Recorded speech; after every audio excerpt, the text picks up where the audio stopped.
ومن أعرض عن ذكري فإن له معيشة ضنكا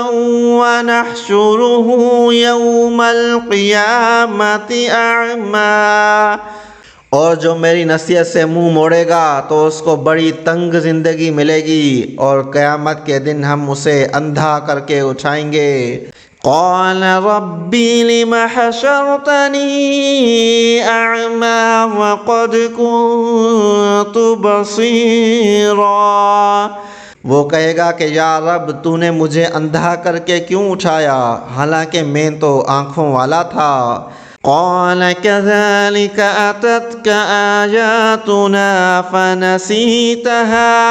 وكذلك اليوم تنسى،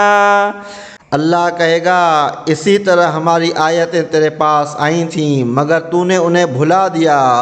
اور آج اسی طرح تجھے بھلا دیا جائے گا۔